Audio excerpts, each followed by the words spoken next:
Greeting. Isn't the summer of 2023 extremely hot? Bad weather conditions are no longer alien with people in every places. Somewhere in China, there were heavy rains, tornadoes, thunderstorms that caused floods and landslides.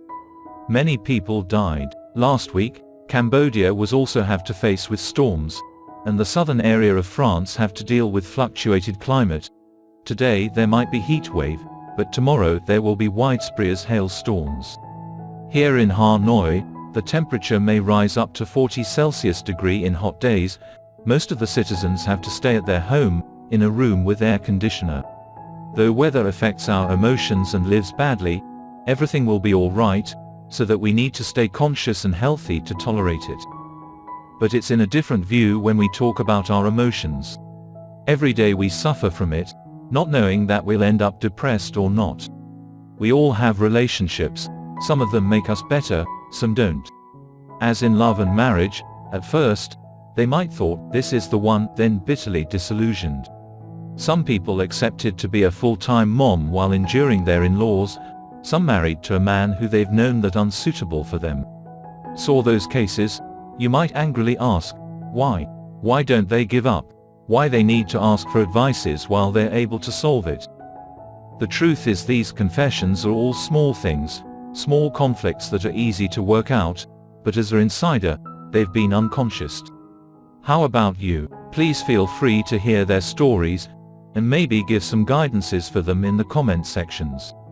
Thank you very much.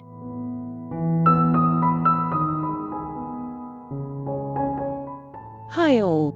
I'm in a relationship. Me and my man both met in dating app 3 years back, and just month ago, I accepted his proposal for relationship, for the first time in past 3 years we met.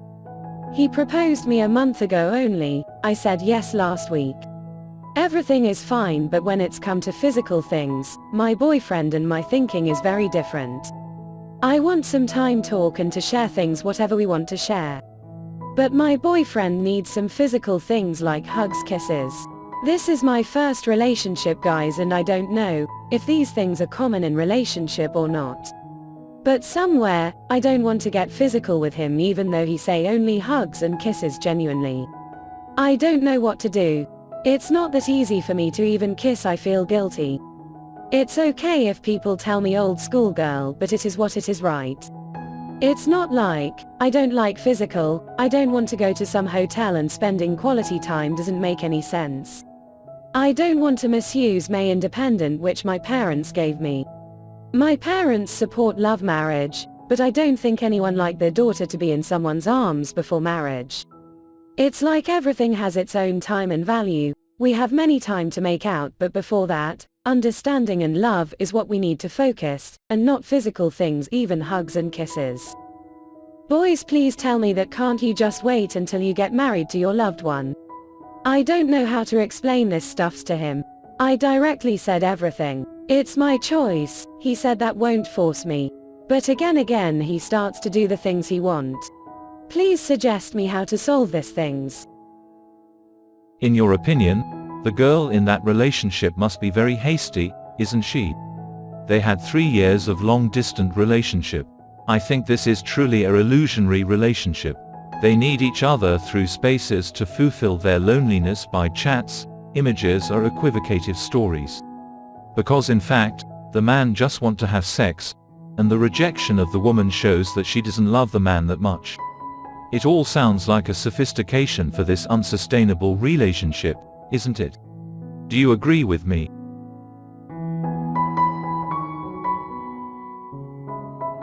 I am in a relationship where I feel I'm the one being physically abused. My fiancé gets angry a lot over unnecessary things.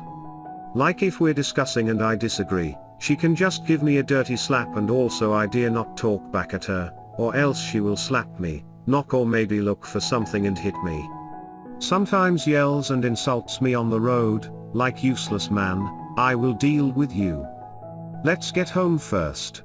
I'm enduring it and hoping she changes because I feel there's still good in her and I love her so much, which a lot of ladies and married women where I live, both in street, shops we buy things and flat we live, They all condemn her and talk to her that she doesn't treat a man this way and should be grateful I haven't laid a hand on her, which I can never do that, or left her. She said I can never go anywhere. Several times ago, her business was at the edge of collapsing and I used my savings to try and bounce her back. I won't lie that she tries for me a lot, buys cloth for me, cooks for me, gives me good sex, but gets angry easily, and when she is angry, I just dislike her. Please advise me, should I move on or quit? My dear, why don't you need some advices for a girl like that? Such a violent and positive person, living her life superficially, showing you neither respect nor love. Please stay away from that type of girl. You might be blind running for love, or in the name of love tolerate your spouse's bad sides, 'cause no one's perfect. But there still have to be some limits. If they love you, they won't act like that, they will change to be a better person for you. The next story is also about another kind of girl, someone whom childish and immature. Let's wait to see the problems the guy in that relationship have to face with, and if you were him, what would you do?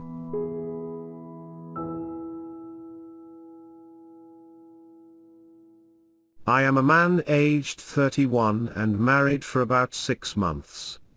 And now, I am unhappy not because anyone has cheated or anything, but because my wife isn't understanding that things change once people get into marriage. During our dating we could drink or go clubbing most times, it was fun. But now, she still wants to take that route most times. When I say I am heading to chill with the guys, she will go chill and can't stay home. She has been told not once that men will go out as they are providers, and can't strike gold anywhere. It almost feels like a challenge. When I want to step out, she will also say and do the same. This is someone who is currently unemployed, but has money from the business I started for her to spend. She quit her job because it was stressing her. How many people are stressed daily, but find ways for her? She quit, and I didn't like the idea of taking care of someone full-time. I started the business. I deeply regret ever marrying her, as it has just taken me back with all my plans. She isn't ambitious at all, just drinks and likes being home as a baby girl, as they call it. I want to divorce and want to know the procedure if you didn't sign any certificate. I am losing it and I am unhappy, please help. Starting a family means that you need to be more mature to create a sustainable family by working hard, buying houses, cars, taking care of your parents and raising your children. You must being a good model for your kids. Lots of girls thinks that once you married, your husband will have to take care of you, and they will blame on everything if their life isn't in their way. That must be hard. More or less, we all have problems and stresses in our life, but if you can deal with it, it will be the key to a better life. Men or women, you need to have your own career. If you are a housewife, you need to understand your husband and raise yourselves and your children. Vice versa, your man is ought to pay respect and care about his family more to create a long-lasting marriage. Please hearing the next story with us.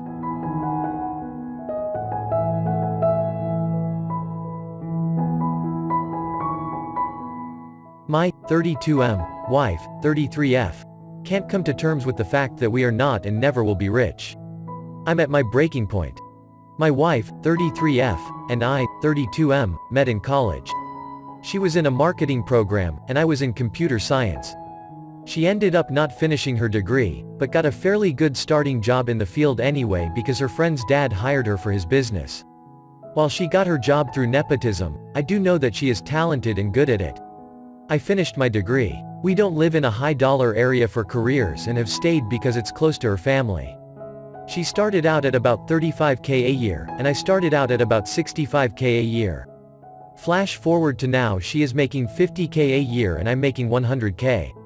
It still doesn't feel like we are doing all that well. Sure, the bills are always paid and we can eat at the occasional nice restaurant, but we were barely able to afford a lower middle-class house.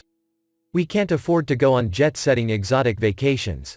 We don't live paycheck to paycheck, but the money just doesn't ever go as far as you would think. The thing is, I'm happy. I grew up dirt poor and my parents were always stressed. My wife and I never are. We have a nice, albeit modest, house. We can afford our small hobbies and comforts. We can go on vacations within the continental US, we just can't really afford to go to Hawaii or the Caribbean. We aren't rich, but we have it so much better than so many people. I feel truly thankful and content. She, on the other hand, has fallen deeper and deeper into depression, and it's always the same thing she talks about. She wants a new car. She wants hugely expensive renovations to the house, that we don't actually need. The house was updated when we bought it. She wants to go shopping for whatever specific brand of clothes or makeup. She wants a 2-week vacation in Maui or Paris. She recently just keeps talking about how she's not where she thought she'd be at this point in life. She goes on and on about it. She compares us to our friends and how good they have it. The thing is, those friends she is comparing us to are people who come from generational wealth. They have it good because their parents handed it to them. She can't seem to come to terms with just how good we truly have it. All she can see is what we don't have. The most frustrating thing is that a lot of our financial situation, that, again, I'm comfortable with, is held back by her. She's making about as much money as she can in her field without a degree. I am making twice what she is now, and I'm not done moving up the ladder. I've tried over and over again to get her to go back to school, but she just won't. At this point it might not even matter. Her credits are so old I don't even know if they would count anymore, and she'd probably have to start over. On top of all that, she makes comments like, "I thought when I married a software engineer that I wouldn't have to work anymore." Basically alluding to the fact that I'm not making enough to fit her lifestyle. I love her, but I'm so tired. I'm tired of coming home from a busy day at work, thinking that I'll finally get to relax and decompress, only to hear her constant negativity about money. I've talked with her so many times over the years and in so many ways, but I just can't get through to her. We've tried couples counseling, but it did little. I've begged her to do personal counseling, but she isn't interested. I'm at the end of my rope, and I'll take any advice out there. At this point I almost want to tell her to divorce me already so she can find a nasty 50-year-old divorcee to be her sugar daddy. What can I do to help her accept our lot in life? Or is it time that I stop wasting energy and let her go? The above story reminds us of choices, of attitudes to life. Your attitudes and desires will make your life great or tragic. When a car breaks down in the middle of the road, it's clear that whether you're angry or accept it, the broken car can't be changed. Just like in the family, you feel full with the life you have, you will be happy. If you have bigger ambitions, you have to change yourself. You have to make efforts yourself. The rest you are passive, relying on others. The end for you is never enough. You wallow in misery due to not meeting your desired expectations. Each person chooses for themselves important values to fill their own happiness with life. The next article is for you to understand what is valuable to you, how you should choose to be completely happy.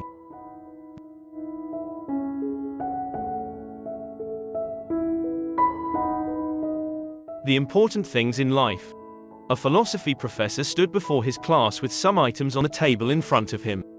When the class began, wordlessly he picked up a very large and empty mayonnaise jar and proceeded to fill it with rocks, about 2 inches in diameter. He then asked the students if the jar was full. They agreed that it was. So the professor then picked up a box of pebbles and poured them into the jar. He shook the jar lightly. The pebbles, of course, rolled into the open areas between the rocks. He then asked the students again if the jar was full. They agreed it was. The professor picked up a box of sand and poured it into the jar. Of course, the sand filled up the remaining open areas of the jar. He then asked once more if the jar was full. The students responded with a unanimous yes. "Now," said the professor, "I want you to recognize that this jar represents your life. The rocks are the important things, your family, your partner, your health, your children, things that if everything else was lost and only they remained, your life would still be full. The pebbles are the other things that matter, like your job, your house, your car. The sand is everything else, the small stuff. If you put the sand into the jar first," he continued, "there is no room for the pebbles or the rocks. The same goes for your life. If you spend all your time and energy on the small stuff, you will never have room for the things that are important to you. Pay attention to the things that are critical to your happiness. Play with your children, take your partner out dancing. There will always be time to go to work, clean the house, give a dinner party, or fix the disposal. Take care of the rocks first, the things that really matter. Set your priorities. The rest is just sand." Thank you for watching and listening my Chanel, Whispering Radio. See you next video.